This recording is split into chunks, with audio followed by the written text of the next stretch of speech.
هي الحلقات تحفظني بآيات من القرآن، هي الحلقات تملأني بحب المصطفى العدنان، هي الحلقات تحفظني بآيات من القرآن، هي الحلقات تملأني بحب المصطفى العدنان، وأخلص نيتي دوما لرب واحد ديان بروح ملؤها طهور.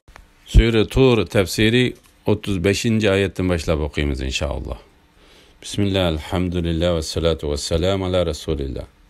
Esselamu aleyküm ve rahmetullahi ve berekatuhu. Tövende diktanlağa İbn Kathir rahimuhullah'ın Kur'an-ı Kerim tefsiri Uygurca tercümesi Tur suresi 35. ayetinden başlayıp okuyayımız inşallah. Euzubillahimineşşeytanirracim. Yoki ular yaratquchisiz yaratilganmi, yoki ular o'zlari yaratquchimi? Yoki ular osmonlarni va zaminni yaratganmi? Balki ular Allohning birligiga ishonmaydi. Ularning yonida Robbining xazinalari bormi? Yoki ular shaylarni xohlagancha tasarruf qiladigan koinotni bo'ysundirg'uchimi? Yoki ularning osmonga chiqib so'z tingshaydigan sho'tisi bormi? Agar bo'lsa, ularning so'z anglag'uchisi ochiq bir paketni keltirsin. Yoki Allohning qizlari sizlarning o'g'illaringlar bormi? Yoki sen ulardan da'vating uchun haq so'rab, shu ziyondan ularga ig'ir yuk ortilib qilib iymon etmamdi? Yoki ularning yonida ilmi g'ayb bo'lib, uningdan g'ayb narsalarni yezib olamdi? Yoki ular sana hiyla mekr ishlatamdi? Kafirlarning hiyla mekrlari mag'lub bo'ladi. Yoki ularning Allohdan boshqa ma'bud bormi? Ularning shirk keltirgan butlaridan Alloh pokdir. Allohning bor va birligini isbotlaydigan mushriklarning hiyla mekrini yo'q chiqaradigan savollar to'g'risida. Bu Allohning Rabb ekanligini va uning birdan-bir ma'bud ekanligini isbotlaydigan savollardir. Allah Teala mundaq deydi: yoki ular yaratquchisiz yaratilganmi? Yoki ular o'zlari yaratquchimi? Ya'ni ular bir ijodkorsiz vujudga kelganmi? Yoki ular o'zlarini o'zlari vujudga keltirganmi? Umi emas. Bumi emas. Balki ularni faqat Alloh yaratdi. Ular tilga ilishqa azgidek narsa emas edi. Ana shu haldan keyin Alloh ularni vujudga keltirdi. İmam Buxoriy Jubayr ibn Mut'imning mundaq deganligini rivoyat qiladi. Men Payg'ambar alayhisalomning Mag'rib namozida sura Turni o'qiganligini angladim. U bu oyatni o'qib, yoki ular yaratquchisiz yaratilganmi? Yoki ular o'zlari yaratquchimi? Yoki ular osmonlarni va zaminni yaratganmi? Balki ular Allohning birligiga ishonmaydi. Ularning yonida Robbining xazinalari bormi? Yoki ular shaylarni xohlagancha tasarruf qiladigan koinotni bo'ysundirg'uchimi?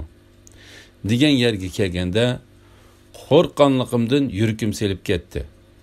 Bu hadisni Imom Muslim rivoyat qilgan.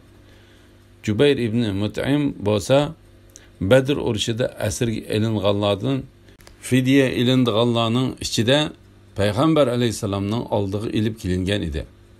Shu vaqtda u mushrik edi.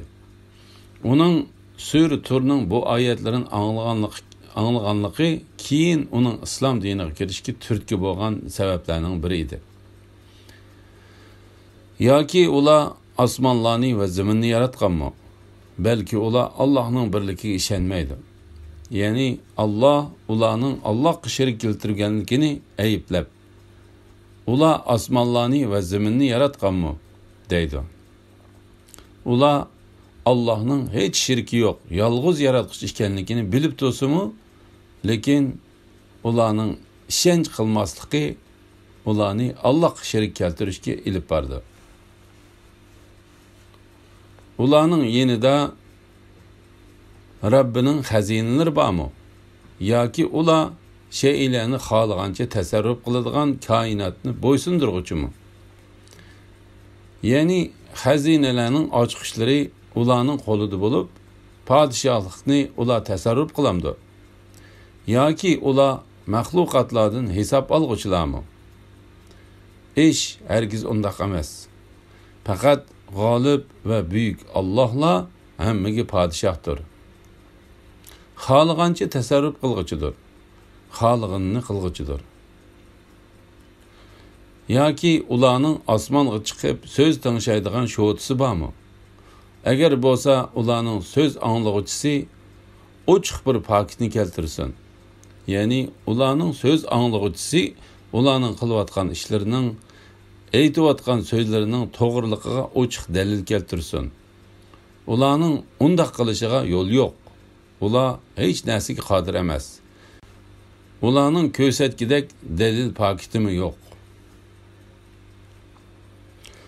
Allah ularning qizlarni Allohga nisbat berganligini, farishtalarni qiz deb qaraganligini, ya'ni farishtalarni Allohning qizlari deb e'tiqod qilganligini, agar ularning biriga tug'ilgan bolasining qiz ekanligi bilan xo'sh xabar berilsa, uning qattiq ochiq kelganlikdan yuzi qardab ketadigan turib, o'zlariga qizlarni qo'yib, o'g'illarni tanlaydiganligini, farishtalarni Allohning qizlari qilib, ularni Allohga shirik keltirib cho'qindiganligini qattiq ayblab mundaq deydi.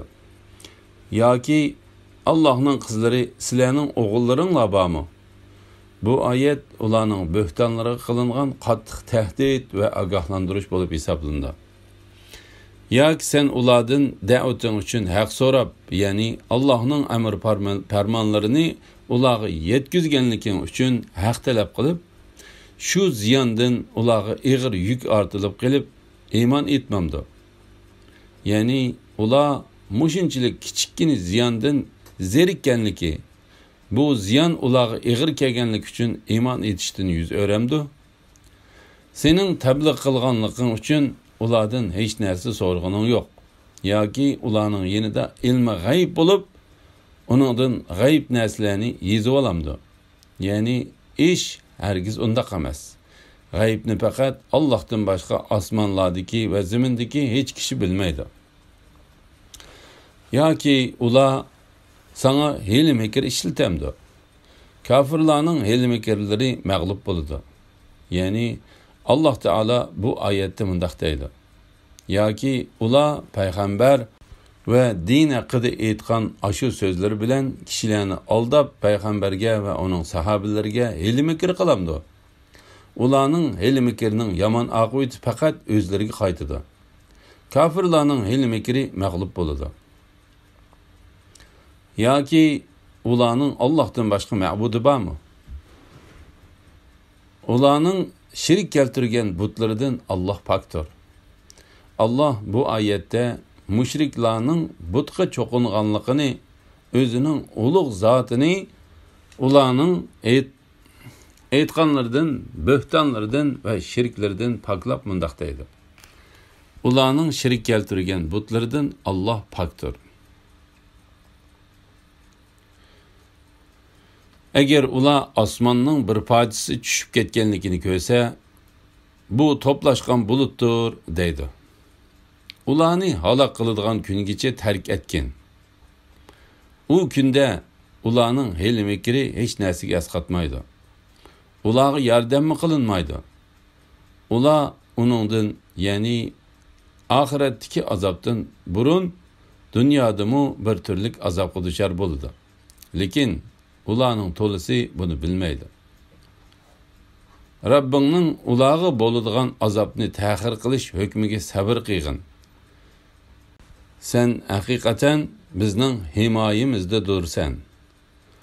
Uyqudan turgan vaqtingda Rabbinge tasbih etqin, hamda etqin.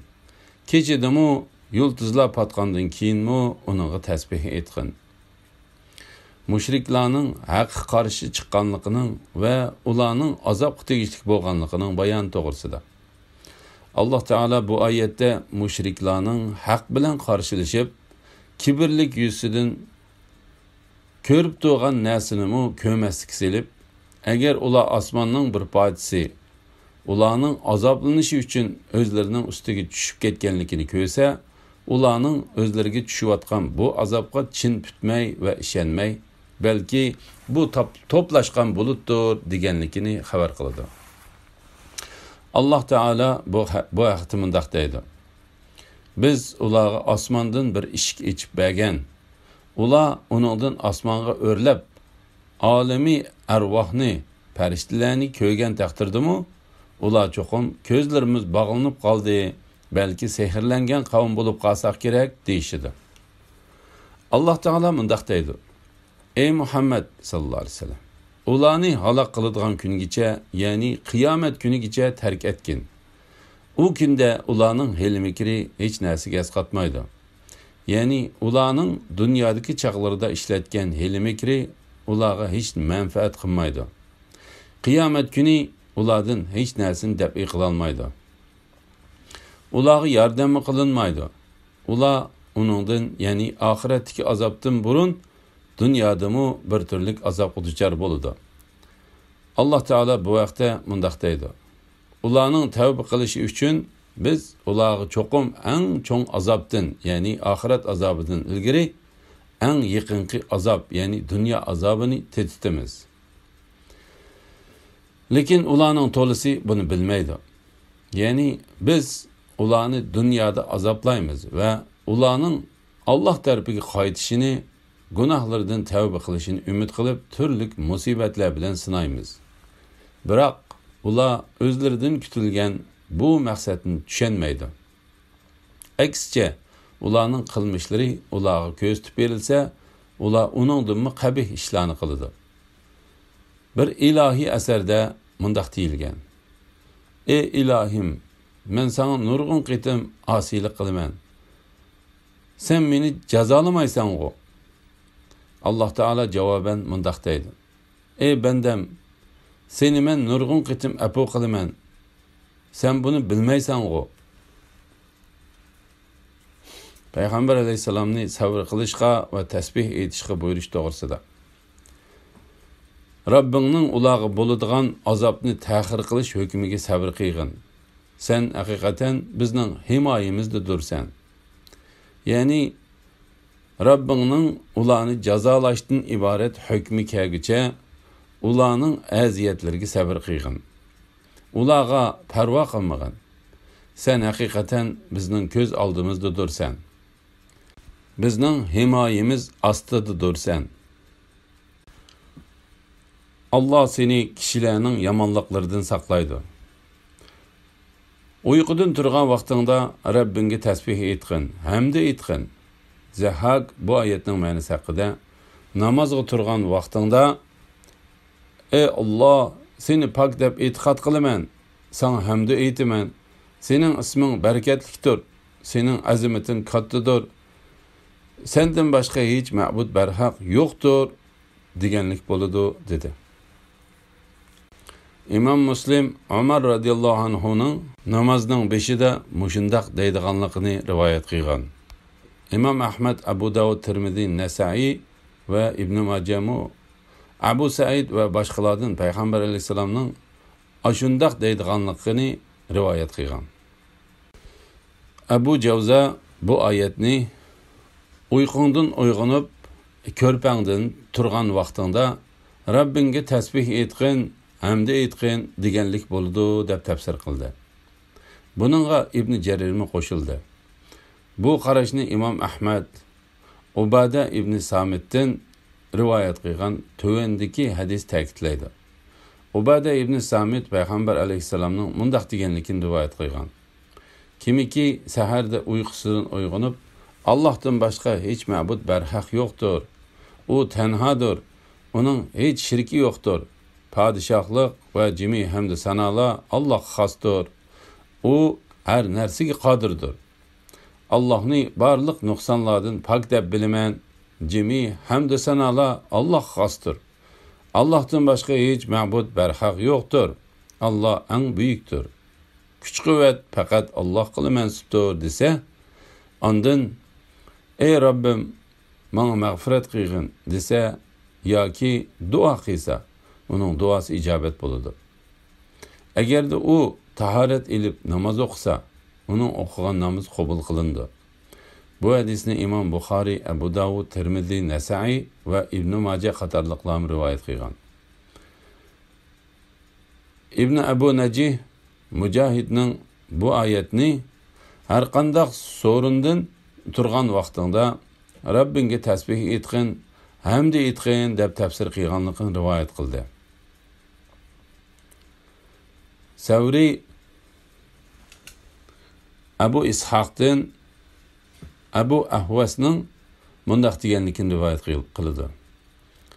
Turgan vaqtida Rabbinga tasbih etgin, hamd etgin degan bu oyat har bir odam o'z o'rnidan turmoqchi bo'lsa, ey Alloh, seni barliq nuqsonlardan pok deb bilaman. Sana hamd sana aytaman deyish kerakligini ko'rsatdi. Imom Tirmizi Abu Hurayradan Payg'ambar alayhisalomning mundaq deganligini rivoyat qildi. Kimiki bir so'rinda o'ltirsa, u so'rinda behuda so'zlar ko'p bo'lib ketgan bo'lsa, u shu so'rindan turib ketishdan ilgari, ey Alloh, seni barliq nuqsonlardan pok deb bilaman. Sana hamd sana aytaman. Sendan boshqa hech ma'budning barhaq yo'qligiga guvohlik beraman. Seningdan gunohim uchun mag'firat tilayman. Sana tavba qilaman desa, Alloh uning shu so'rindagi gunohlarini mag'firat qiladi. Bu hadisni Imom Nasai va Hakim rivoyat qilgan. Kechidimi yulduzlar patqandan keyinmi uningga tasbih etgin. Ya'ni Qur'on tilovat qilish, kechida namoz o'qish bilan Allohni yod etgin. Uningga ibodat qilgin. Alloh taolo bu vaqtda mundaq degan: sana nafil ibodat bo'lishi uchun kechining bir qismida namoz o'qishga, Qur'on o'qishga o'yg'ongin. Ey Muhammad sallallohu alayhi vasallam, Rabbingning seni madhilanadigan o'ringa, ya'ni buyuk shafaat maqomiga turg'izishi muhaqqatdir. Yulduzlar patqandan keyinmi uningga tasbih etgin. Ibn Abbosning hadisida bayon qilinishicha, kechida va yulduzlar patqandan keyin Allohga tasbih etish deganlik fajr namozidan ilgari o'qiladigan 2 rakat sunnat namozini ko'rsatdi. U 2 rakat namoz yulduzlar patqandan keyin o'qilishga yo'l qo'yilgandir. Imom Buxoriy va Muslim Aisha radhiyallohu anhaning mundaq deganligini rivoyat qildi. Payg'ambar alayhisalom nafl namozlardan hech biriga fajrning 2 rakat sunnatiga ahamiyat bergandek qattiq ahamiyat bermaydi. Muslimning rivoyatida Payg'ambar alayhisalom mundaq degan: fajr namozining 2 rakat sunnati dunyo va uningdagi barliq narsalardan yaxshidir. La ilaha illalloh Muhammad rasululloh. Alhamdulillah, shuning bilan Sura Turning tafsiri tugadi. Jami hamd sana madhiya Allohga mansubdir. İnşallah kelar qitimda Sura Najm tafsiri 1-oyatidan boshlab o'qiymiz. Va sallallohu ala Muhammad va ala alihi va sahbihi va sallam. Assalomu alaykum va rahmatullohi va barakatuh.